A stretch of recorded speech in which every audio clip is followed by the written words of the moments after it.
Untuk memahami dunia terorisme, ada beberapa hal yang harus diperhatikan agar kedepannya kita bisa meniadakan ancaman terorisme kepada sendi beragama. Karakter anatomi terorisme di Indonesia sudah berubah petanya. Sekarang mengikuti peta teroris dunia. Karakternya 1. Unpredictable, 2. Unstoppable, 3. Deadly, dan 4. Menarget soft target. Dulu yang ditarget adalah hard target. Apa itu hard target? Markas polisi, gedung-gedung pemilik dubes asing, kantor-kantor usaha milik asing. Namun sekarang publik dimanapun, di pasar, di jalanan, tempat ibadah, tempat-tempat yang tidak dijaga oleh pihak keamanan bisa diserang. Inilah brutalnya mereka saat ini. Satu lagi, terorisme di Indonesia sudah masuk teror generasi keempat. Teror generasi keempat adalah state sponsor terrorism yang terkoneksi dengan dunia luar dan menggunakan IT. Pastinya bukan hanya dunia luar, tapi negara tertentu menarget Indonesia. Generasi 1, 2, 3 nanti dijelaskan di chapter yang lain, di video yang lain. Mau bukti? Kita bahas apa yang tetangga kita hadapi, Filipina di tahun lalu. Fakta lapangan mengenai Maute dan Abu Sayyaf. Keduanya sebenarnya tidak pernah perang kota atau urban war. Selalu menggunakan gerilya taktik dan menggunakan jungle war. Dalam sejarah 30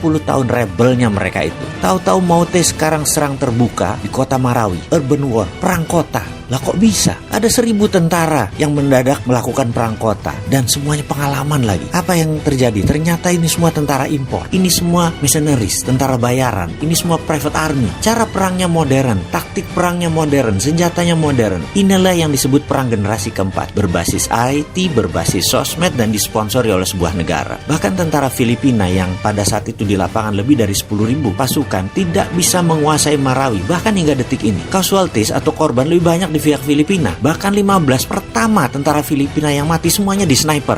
Mereka sangat spesifik sekali. Lalu bagaimana kalau itu masuk ke Indonesia? Indonesia masih melihat teror seperti kriminal berat dari kacamata pidana. Padahal di seluruh dunia terorisme itu masuk extraordinary crime. Harus pakai extraordinary measurement. Ukurannya harus extraordinary. Pakai extraordinary act dalam rule of engagement. Ini war, ini perang. Kalau pakai pasal pidana dan hanya ahli hukum pidana yang menangani, ya tidak akan bisa menyelesaikan counter insurgensinya, counter intelligence, dan menyelesaikan masalah terorisme. Tidak bisa melakukan counter intelligence strategik kalau menggunakan pidana, tidak menggunakan pasal pro justisia, tidak bisa melakukan counter terorisme kitanya. Kasihanlah Bapak polisi, kasihanlah Bapak TNI, karena tidak bisa maksimum kerjanya. Kasihan BIN yang hanya tugasnya jadi nginteli saja kalau kayak gini. Jadi boleh dong pakai extra power yang sedikit besar agar negara Indonesia menjadi tentram, yaitu tidak menggunakan pro justisia, gunakan pendekatan extraordinary crime. Gerakan counter ini, sekali lagi, harus tidak pro justisia. Ini harus pakai undang-undang baru, yaitu undang-undang melindungi segenap tumpah darah Indonesia, dan operasinya senyap menggunakan BIN. Intinya, seperangkat oli, operasi lawan insurgensi sebenarnya sudah lengkap, rapi, terbungkus. BIN itu sudah siap, TNI, Polri itu sudah siap. Hanya undang-undang keamanan nasionalnya aja yang belum lahir mendukung mereka.